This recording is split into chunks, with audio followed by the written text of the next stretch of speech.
welcome to the Aggressive Life.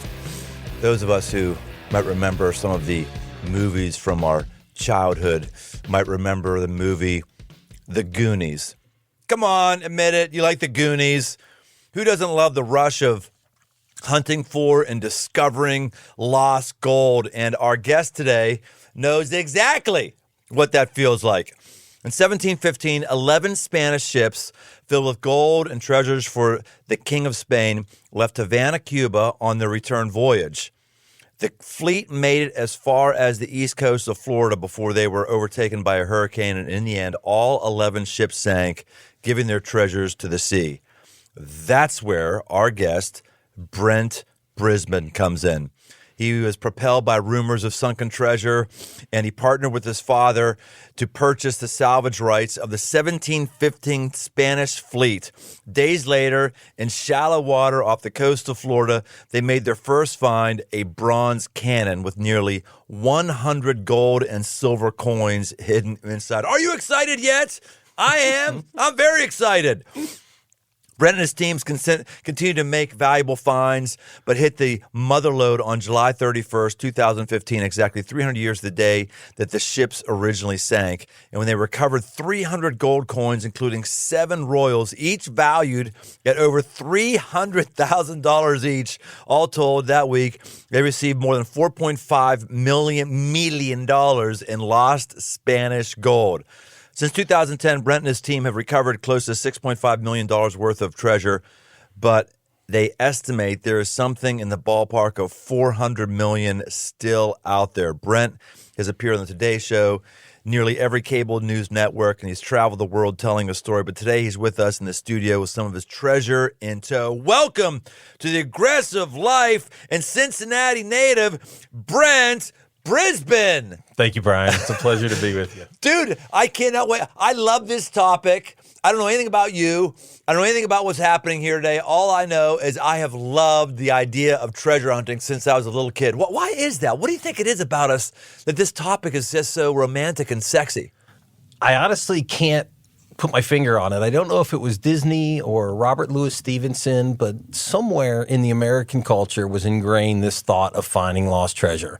And it resonates with everyone that I meet. Young, old, rich, poor, male, female, it doesn't matter. People will sit and listen to me tell these stories for as long as I want to tell them. And they usually, at the end, wish me nothing but the best of luck. You brought in here a couple things you have on the table. What are these things? Are these gifts? Are these examples you're giving me? These are, well, it depends on the value. Like gold. I don't think you should give me a gift of gold, though. If you want to give me a gift of gold, why don't you just go hide it someplace and I can go try to find it and have the joy of it? That is part of the thrill. Actually, it's the most part of the thrill. But yes, there are gifts and there are some demonstrations. That's a piece of pottery. So that comes from what we call an olive jar shard. Basically, it was the Tupperware of the time. Everything that they transported, liquid-wise or grains, that sort of thing, were in one of these earthen vessels that had a neck at the top and an opening, and they would fill it with all of the different things. And so we find thousands of these pieces of pottery on a daily basis. You know, we don't find gold and silver every day. We find little indications that there may be more here and there. So it's in the form of this pottery and some musket balls, which I brought for you today. For you and your staff. That's cool. And then you've got these gold necklaces. These are things that you had found? That's correct. Now, this is in really great shape. When you find this, did you have to take it to a jeweler to restore it, like put links back together, or did this come just like this? It depends on what we find. Sometimes they're broken, sometimes they're intact, so we do sometimes put them back together. But the gold itself comes out of the water exactly as you see it. Gold shines forever. Really? Nothing tarnishes it. It doesn't corrode. And so occasionally some worm rock or some lime, those kind of things will get stuck to it. But what you see, it was pulled out of the water exactly as it looks. So I'm holding something here that's like 300-ish years old? Correct. Well, it went down in 1715. So that there is 306 years old. Obviously, it was made before it sank. So, yeah, right there in that range. Dude, I got so much I want to talk about here. Dirt does a lot of background for me, gives me cheat sheets of things to ask, and I'm just not even sure I want to start here because I'm just captivated by this whole topic. Let's start with these treasures. you find a ship that's gone down, and what's the process? Because I've heard stories of people finding ships, but then the country of origin takes it away. Just in your own words, tell me the beginning of this story. Absolutely. That is how it works now. And if a modern ship were to be found, the country of origin probably would take it away. There's a very famous case in Tampa, Florida, where a group called Odyssey went out and found a Spanish vessel in the middle of the Atlantic Ocean. They brought all this treasure back up. They estimated it to be $400 or $500 million worth of silver coins that they used ROVs to bring from the bottom of the Atlantic, deep in the Atlantic. And they went into court to claim it, and the United States government gave it back to the country of Spain. All of it. No finder's fee, nothing. Wow. Now, my story is different. I inherited or purchased the rights to these shipwrecks from a gentleman named Mel Fisher, who is a world famous treasure hunter. Etosha down in yeah. I told you I like this topic. Yeah, you're exactly right. You purchased it from him. Okay, so in 1979, Mel Fisher went into federal court, United States District Court for the Southern District of Florida, and it's Maritime or Admiralty Court. And the way that you claim a shipwreck is you actually sue that shipwreck. So he went into court and he filed suit against the certain unidentified shipwreck located at such and such coordinates. And as a result of that, you have to put out public notice. So they have to come forward, in this case, state their claim and prove to the judge who is entitled to these remains of these shipwrecks. The only intervening party in 1979 was the state of Florida, because really, truly what constituted legal notice in 1979 was a small postage-sized stamp advertisement in the Fort Pierce, Florida newspaper.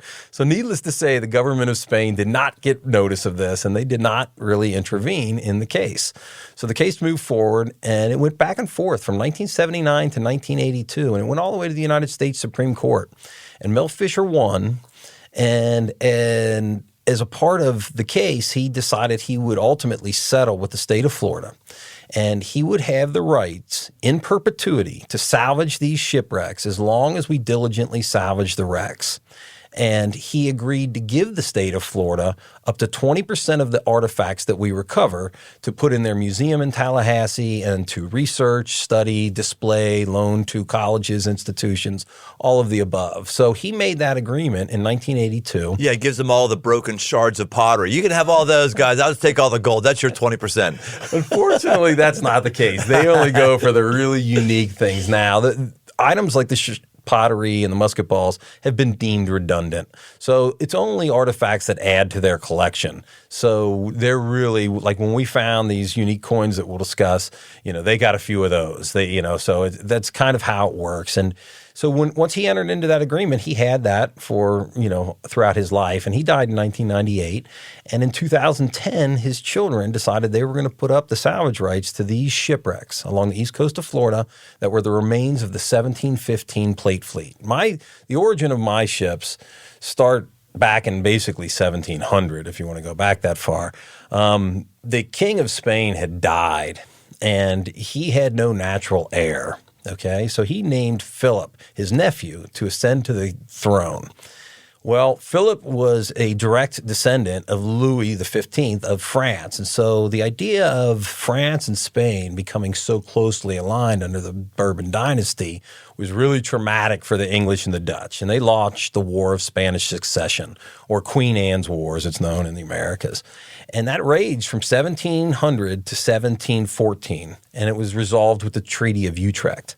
Now, the king, this new king that had just ascended to the throne as a young man, had no money really to fight this war. He spent everything he had. He had all these treasures that were amassing down in the New World. The Spanish had colonized the remnants of the indigenous peoples of South America and Mexico and began, taking these treasures from their mines. And so he had these treasures that had been accumulating for close to 15 years that he sorely needed to replenish his coffers after the war. So he said, come hell or high water, you get down there and bring me my treasure. So a fleet of 11 ships went down to South America and Mexico and picked up all these treasures that had been amassing for, nearly a decade. They reconvened in Havana, Cuba on July 24th of 1715. Well, actually, they reconvened in Havana, Cuba. They reprovisioned and they began, their way for the journey, and they departed on July 24th of 1715. 6 days later, these 11 ships were sailing along the east coast of Florida, and a hurricane began to blow.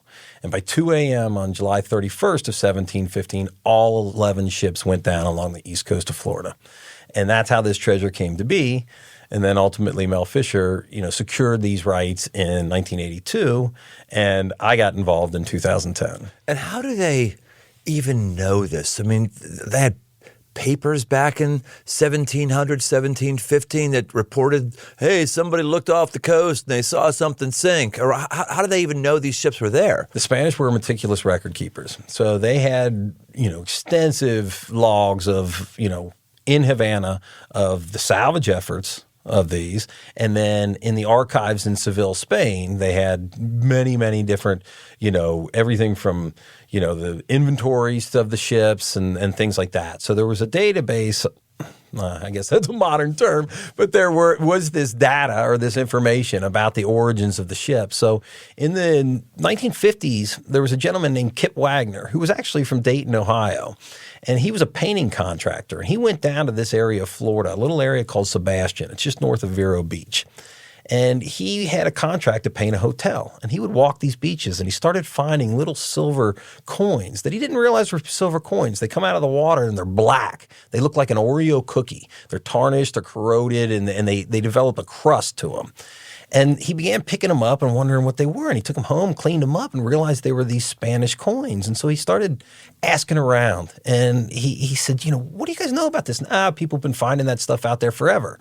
But no one ever, scratched the surface. And wow. He got himself a surplus Army mine detector, and he began patrolling the beaches. There were no metal detectors in 1950. This was just after the Korean War. So he got himself a surplus Army mine detector, began patrolling the beaches, finding period artifacts from the early 1700s.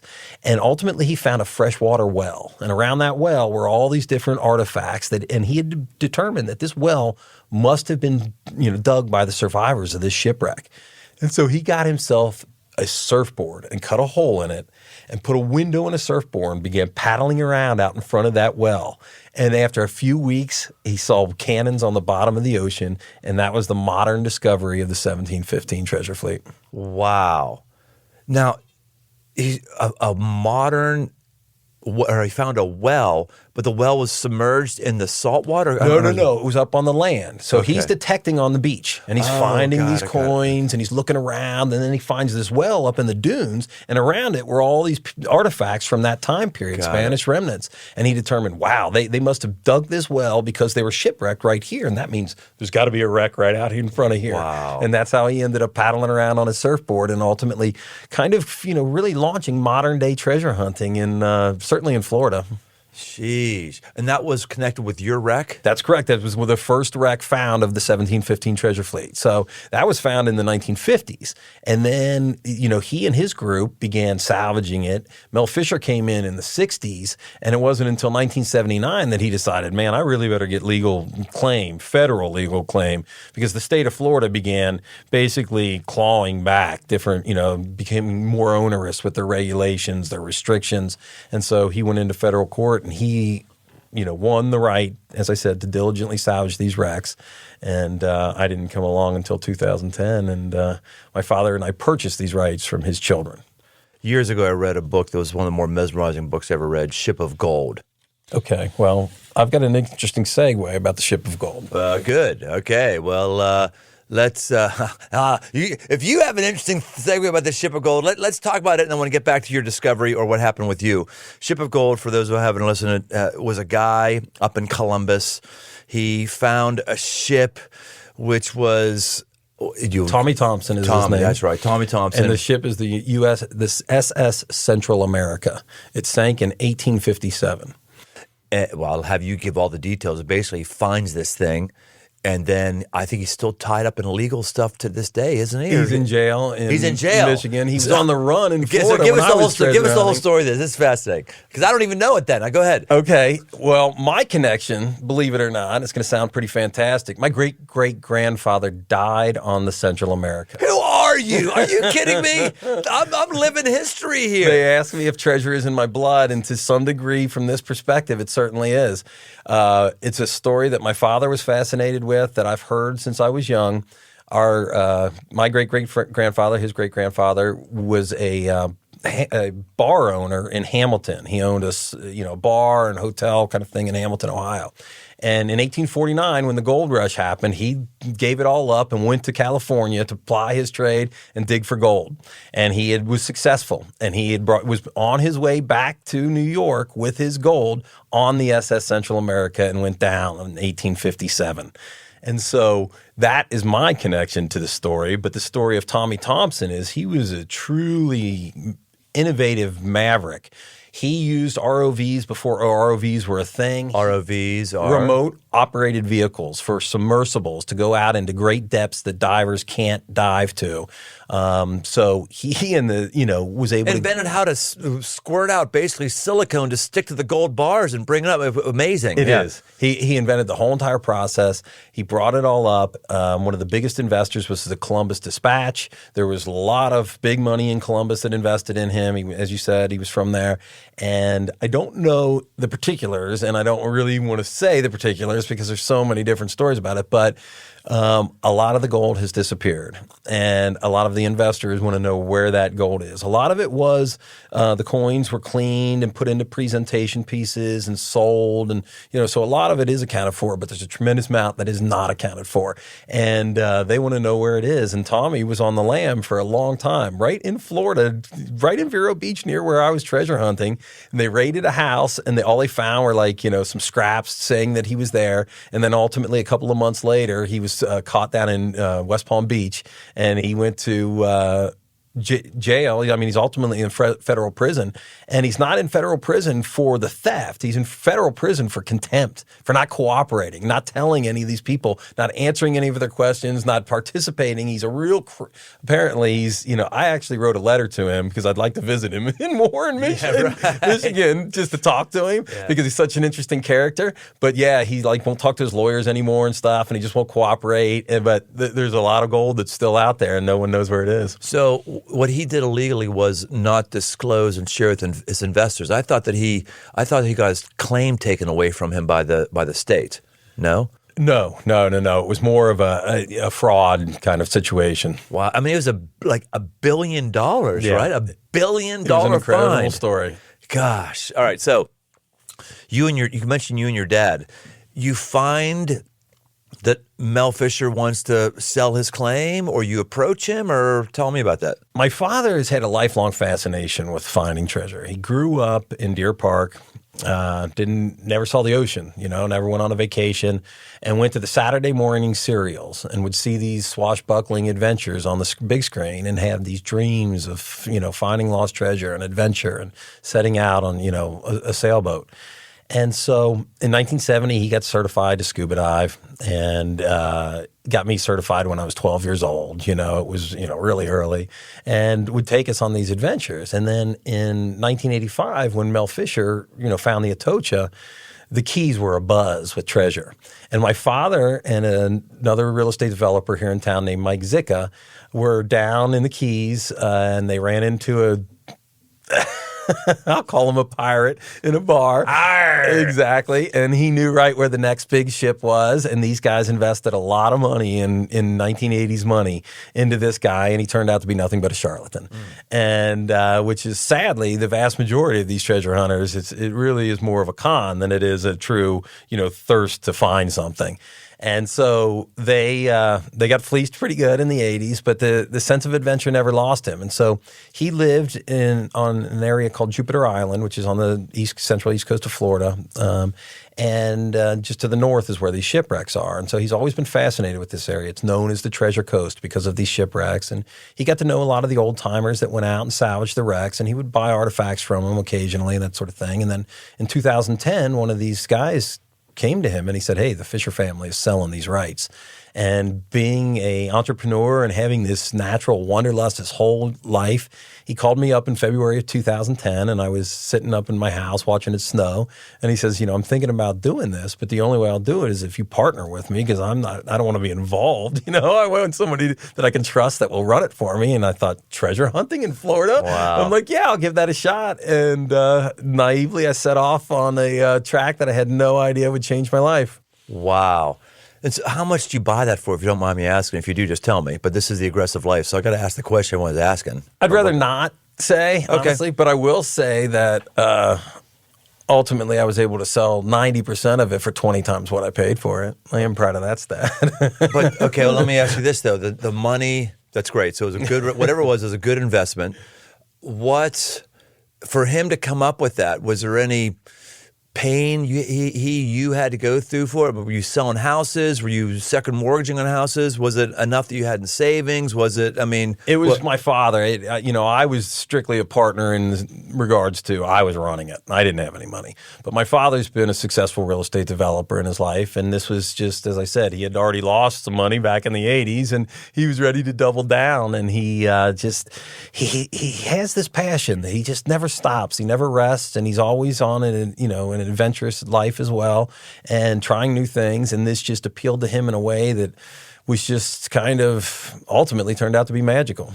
That's really cool. And how old was he when he came to you and said, "I'm going to buy this and have you be in it with me"? He would have been 66 at the time. Is he still alive right now? He is, yes.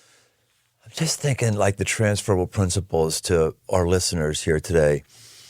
It makes you wonder, like, how many things would we do that we can do? Like, some people would say, oh, well, of course. Well, if I had the money to buy at a claim and Mel Fisher came to me, of course I would. I don't know. I don't think most people would. There's other developers that could have done what your dad did, or other people that just wouldn't have done that. I'm always struck by somebody who goes off a different script than that. This was a lifelong quest. And, I really do believe that, the biggest risk you can take in life is not following your dreams. And you ask about age, it's funny, most of the people that came to me that wanted to do this were older. They were guys that had lived their life and they wanted to go after something that they had thought about their whole life but never had the courage to do. Maybe they had a little bit more money because they were retired and they could waste it, but ultimately it was about chasing a dream from their youth. And I saw it time and time again. So I really try to encourage people to just live your passions, follow your dreams. It's worked out for you. It's worked out for me. Any success story you hear, those people had a baseline passion that was driving them, and it wasn't about the money. It wasn't about the success. It wasn't about the ultimate goal. It was about, this is what I'm doing, and, believing in yourself. I like that narrative, live your dream, go after your passion, so long as what's understood in that is it's not going to be fun, and it's going to be difficult, and there's great risk, and you're going to hate your life a lot. This was the most miserable experience of my life. It was. Already, even before we get into how you found the ships and everything, I want to get into that. Let's just establish here, your dad already lost a lot of Jack, right? Mm-hmm, right. And a lot of people were going after their dream, and they were getting nothing but heartache. So I think when we say that, we're like, so I just going to find a job that I love and is my dream, and money's going to follow the sky, and men and women are going to love me. And no, man, it's freaking backbreaking work. That's what dreams are. That's exactly right. There's a long, arduous process that goes into the fulfillment of any dream. It doesn't happen, but you're right. That seems to be today, I don't want to label just kids, but they have this instant gratification of, I want to be famous now, I want to be successful now, I want the money now, I want it all now, when it really is a process. So, Brent, your dad comes to you and says, I'm putting the Jack down, I need you in as partner, I got the legality, and then what?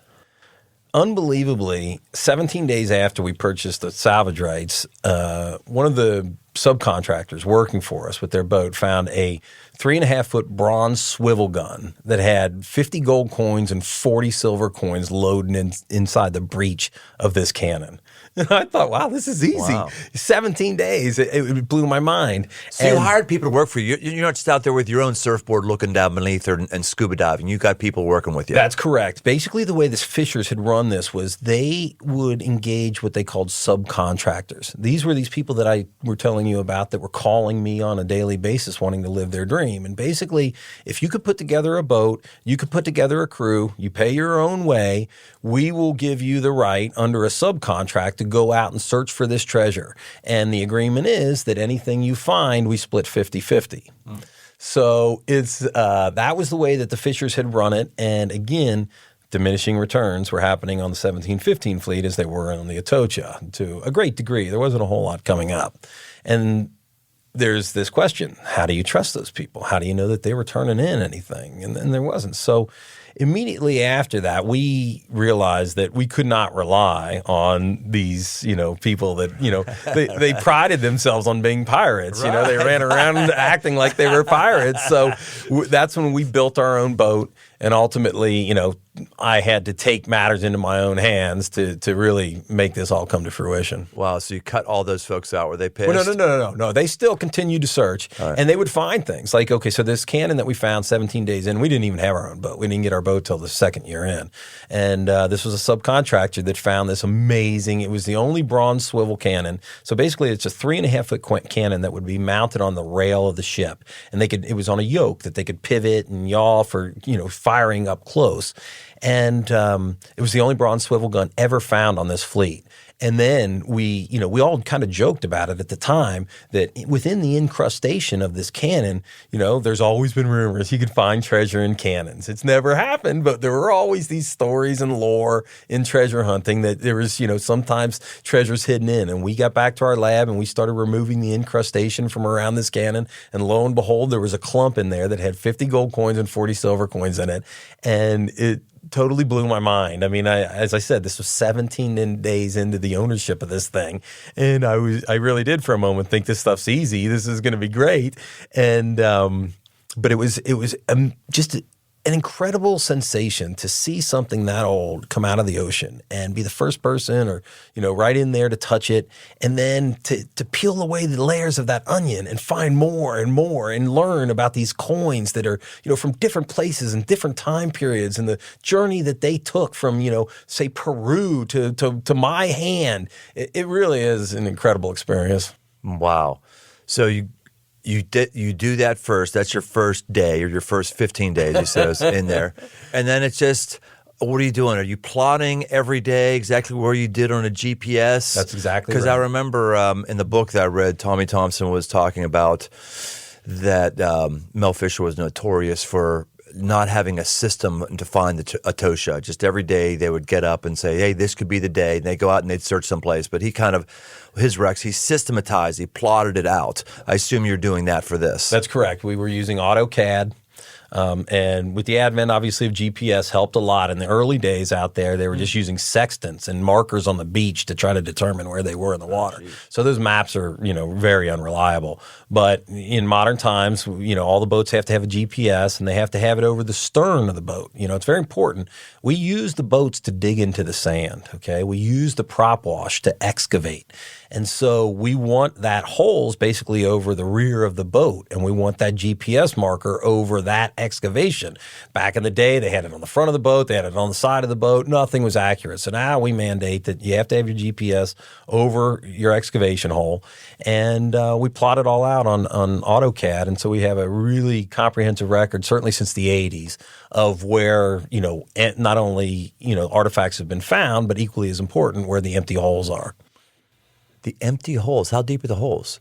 It depends on the depth of the sand. We go out and we have to excavate. All of these materials, certainly the heavier materials that you see here, silver, gold, lead, sinks through the sand rapidly. We're along the beach, so it's the high energy surf zone. Those waves are crashing, everything's vibrating, and something very dense with specific gravity like gold will move through that sand quickly because the sand vibrates and it just finds its deepest and lowest points, generally in the cracks and crevices of the limestone bedrock. And so we have to go out and excavate that sand. And where we found this treasure was along the beach. It was 5 feet of sand. It took us a half an hour to excavate that hole. But ultimately down there was nothing but broken limestone, cracks and crevices that held all of these coins that had been sitting there for, 300 years. So that's the process by which we go and we look, and then we map those holes. And as I said, the empty hole is just something where we find nothing, or we find a tremendous amount of modern debris. I have a newfound appreciation for litter bugs and, the penalties that should be imposed on them. Right.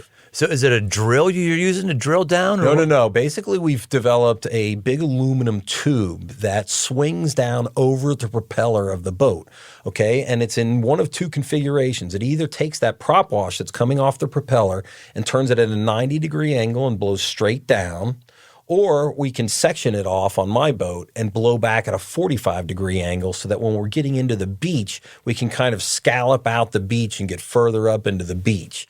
So we anchor the boat up in 4 points. There's 2 lines that come off the bow, 2 lines that come off the stern. You're anchored down, and when you put these prop wash deflectors over the propeller, you're basically stuck. The boat doesn't work as a boat anymore. You're a tool out there on the water that's just taking water and thrusting it down to blow the sand away so that we can excavate and get closer to the treasures. Interesting. So this is... it's certainly treasure hunting, but this is not the same thing as I'm going to hope that I just find an X under a palm tree today. Yeah. Because you're systematically working your GPS points. That's absolutely right. I try to be as methodical as I could possibly be about it in gridding out an area, excavating it, and then moving on to the next area. Because you're absolutely right.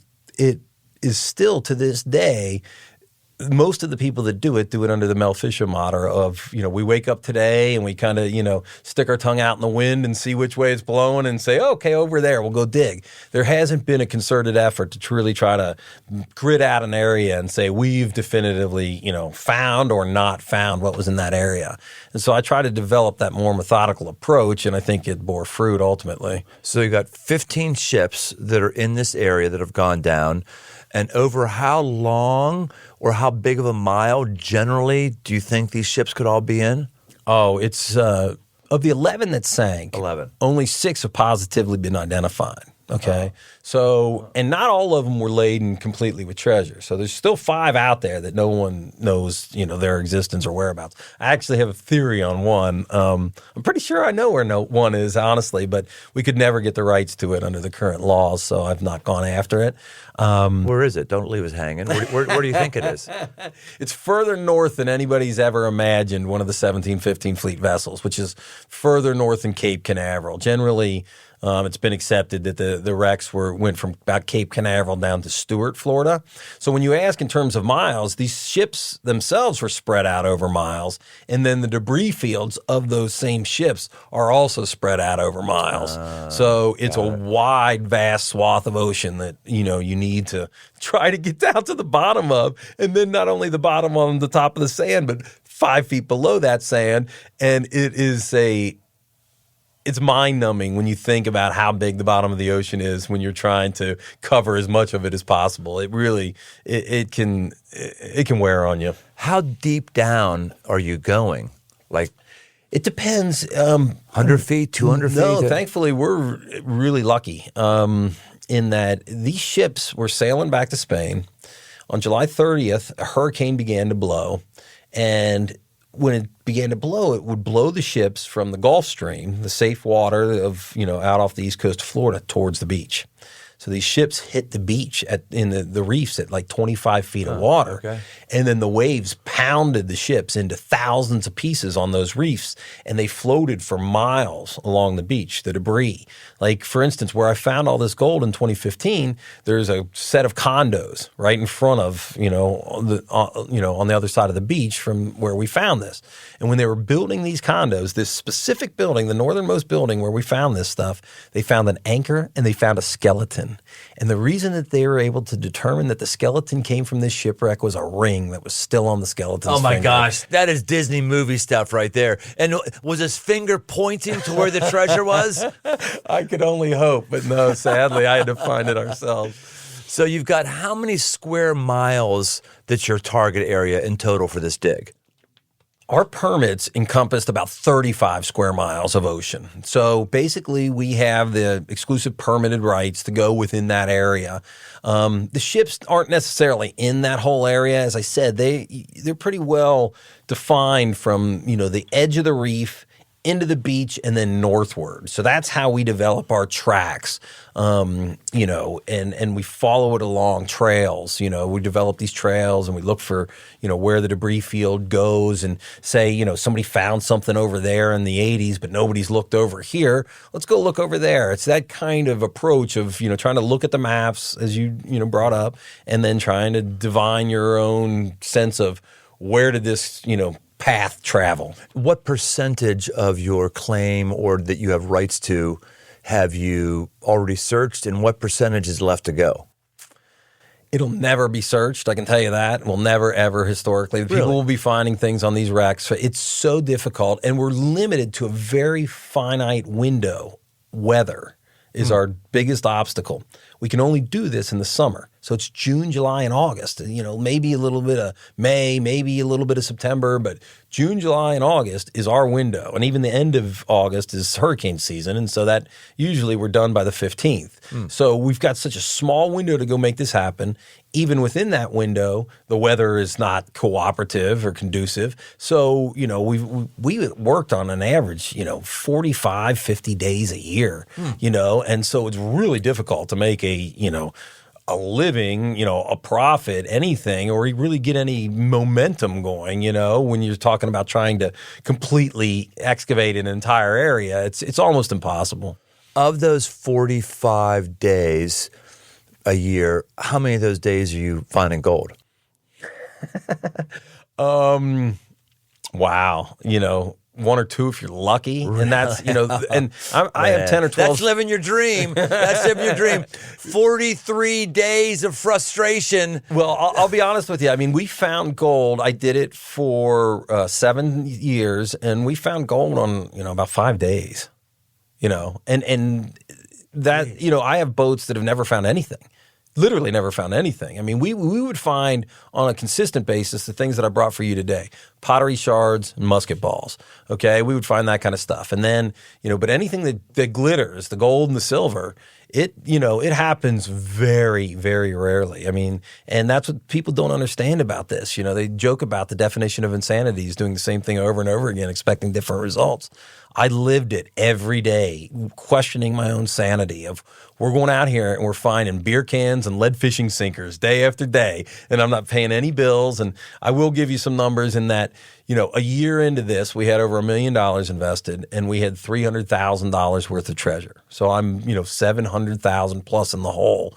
And this treasure that I'm finding that encompassed that $300,000 was getting me, as you said, on the Today Show and Good Morning America, and and everybody I meet, you're living the dream, and I'm like, I'm going bankrupt, and so it really was a crazy time in my head because I used to joke with people. They would say, "Hey, you should write a book," and I would say, "I am going to write a book." How to be a loser. Well, no, I told them point blank. It's going to be called "They Tell Me I'm Living a Dream." Fascinating. Because it's not anything that people imagine in any walk of life, but certainly with the treasure hunting, it is not glitter and gold. It is tough rooting around through sharp rocks, shells, on your hands and knees at the bottom of the ocean. People think of it as this romantic scuba diving when we just use scuba diving as a tool to be on the bottom of the ocean. It's about metal detecting and sifting through tons of shell and rock and sand, and you can't imagine how much hand fanning and moving of this debris and how cut up you get your knees, your arms, your elbows.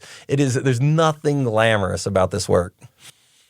Wow, Brent, you're preaching to me now. This is really, really strong. I think so many of us have just had an awful run last 2 years. I mean, America's not been a fun place to live for a lot of people. It's just been trying, difficult times, and that was on top of the frustration many of us had before 2 years ago. I concur. And this is it's just a really good gut check, because you're right. I do think, treasure hunting, man, down in Corona beer and beautiful tropics, and swimming people in their bikinis and finding stuff down there. And you're right. Some of that. There's got to be some of it, but not to the degree that you would think. And you painting that picture of difficulty is really helpful. Perseverance. You got to be a major guy who perseveres to do this. Then. No question about it. You've got to overcome the mental obstacles that I talked about of doing the same thing and expecting different results. And in my case, my story from perseverance is really personal and tragic. One of my divers drowned while we were looking for this treasure 2 years prior to us actually ultimately finding it. But I gave that gentleman CPR for 40 minutes. It was the single worst day of my life, and that's when I really had to question myself. What the hell am I doing here? Yeah. Because I'm not willing to give my life for a gold coin. It just wasn't who I was. And we had some guys quit, and they didn't want to come back. And ultimately, the question that I had to ask myself was, why was I doing it? And I had come to the conclusion that I had given my father my word that I was going to see this thing through. And if that ultimately cost me my life, then I was okay with losing my life in honor of that commitment. It wasn't about the gold coins. It wasn't about the TV appearances. So ultimately we got to work, and perseverance is what it's all about in life. I mean, you're going to get kicked in the teeth. And if you don't get back up, you're just, you're destined to wallow in misery. How did he die? He drowned with what they call a shallow water blackout. I mean, it was the coroner just determined it to be a drowning, an accidental drowning. But in diving, you can sometimes black out underwater. And unfortunately, when we work, we don't adhere to the regulations or the recommendations of, recreational diving, where you're always supposed to have a buddy. You're supposed to have someone there with you in case something like this were to happen.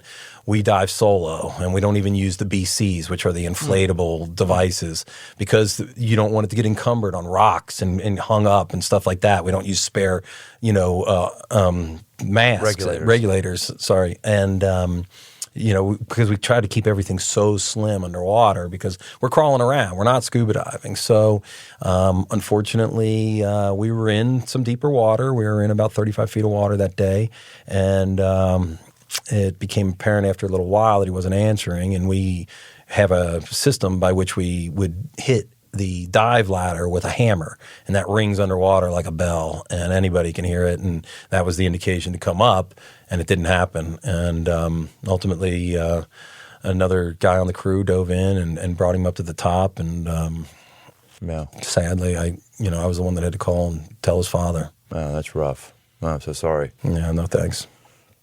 But it's ultimately, it's about overcoming those things, I mean, those bad things happen to everybody, and, it was tough for me, but it was a heck of a lot worse for his family. And so he made it also a choice of how he wanted to live his life. Exactly and what all his father stuff. said. He died doing what he loved. Mm-hmm. And that gave me great solace when his father looked at me in the eye and told me that. And it was interesting that just prior to that, he had found his very first gold coin. Oh, wow. He had been doing this for a long time, and he talked about this elusive gold coin on video that he had never found. And so I had a clip of him talking about this elusive gold coin, and then I was able to give his father the actual gold coin that he found. So that was kind of a special moment.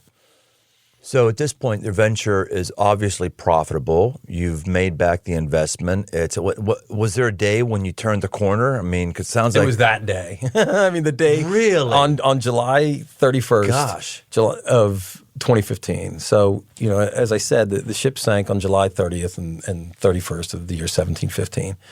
And on July 30th and 31st of 2015, exactly 300 years to the day that the ship sank in a hurricane, we found 300 gold coins, and ultimately over the course of that week found 350 gold coins worth $4.5 million. It happened 300 years to the day that the ship sank. Jeez. And that's when I first, turned a profit, got back into the black. And, I'll be perfectly frank that because I know, the obstacles faced by the state of Florida, I knew how difficult it was. I had an interesting dilemma. I got a tremendous amount of attention. I gave the story to CBS News as an exclusive. They flew me to New York. We announced it live on the CBS Morning Show. I went over and did Fox News with Bill Hemmer, who's a local elder boy. And ultimately I gave a TED Talk in Munich, Germany. They flew me to Japan to appear on TV. And as a result of all this international attention, I had a great deal of interest from people calling up saying, we want to invest. And I said, well, how much do you want to invest? And because I knew the long-term viability of this, that I had really done something that was, unique and incredible, a one-of-a-kind find, that I ended up ultimately selling 90% of the business for 20 times what I had paid for it. And I still am involved. I still consult. And I still own 10% of it in case, anything happens. I go down in the summer and I participate with my guys and stuff like that. But for the most part, so you sold it for 20 times what the investment was, plus you made the gold. Yeah, that's wow, correct. That's great. And these guys who made these investments are buying in. What percentage of them do you think are saying this is going to make sense for me financially, and what percentage of them is saying this is just something fun I want to do? It is absolutely a hobby, and I preach it every day. It's the world's worst investment. I usually preface this whole story by saying, if anybody ever asks you to invest in a treasure hunting operation, you tell them to go screw themselves, because it really, truly is a bad deal. And so you have to approach it from a adventure, a passion, a hobby, and hope it works out, because the vast majority of people that get into treasure hunting, it never pans out. It is not, there's nothing guaranteed about this, hence the name. Brent, are you ready for the lightning round? This is when I give you a question and you got to get me quick answer, okay. Fast. You ready? Sure. Ready, because we're at the end of our time. Treasure you're most proud of? A class ring that we found. It was a class ring from 1974, and I was able to get it back to the guy that had it stolen from him in 1976. Treasure you're most interested in searching for? Honestly, that would be the key to my soulmate's heart. Are you married? No, I am a single man, and I am out there looking. So, are you searching for a soulmate, or are you searching for something that your soulmate is going to enjoy? Are you right now dating anybody? No, I'm not. So that's why I jokingly say that's what I'm looking for. Would you like to broadcast your net worth? So maybe we can find you. Maybe we find you a soulmate. All right. They can find me at BrentBrisben.com. There you go. There you go. There you heard it, ladies. Biggest motivation that keeps you going on hard days? Certainly when it came to the treasure hunting, it was the commitment that I had given to my father. There were miserable days, and there was nothing that I was going to do that would let that fail. And so that provided the motivation every single day. Brent, this has been just fantastic. If people want to follow up with you, if they want to date you, if they want to know more about your story, just give us an advertisement. BrentBrisben.com. I do some public speaking, things like that. So, if people are interested in that, obviously, the dating life could help. It's been COVID and it's been tough. So if anybody wants to reach out to me, I'd be happy about that. He's not a bad-looking guy, ladies. I'm not a lady, but he's not a bad-looking guy. So he's worth checking out there. Thank you, Brian. I really appreciate you having me on. Brent, my pleasure. And thanks for sharing your story, your history, and giving us a push. This is really, really good. There you have it. Hey, guys and ladies, if you like what you heard today, give us a review. The more positive reviews we get, the more people we can help, and actually the more we can land great guests like today. So that's what we got for you today. We'll see you next time on The Aggressive Life. Hey, thanks for listening. For all things aggressive living, why don't you head over to briantome.com. Find my new book, Move, a guide to get up and go forward, as well as articles and much, much more. And no matter where you listen to podcasts, why don't you take a second and leave us a rating, leave us a review. It really, really helps us drive new listeners to the show. We want to help as many people as possible, just like we may have helped you. We want to help others. So why don't you help us out? And if you want to connect, find me on Instagram at Brian Tome. The Aggressive Life with Brian Tome is a production of Crossroads Church, Cincinnati, Ohio.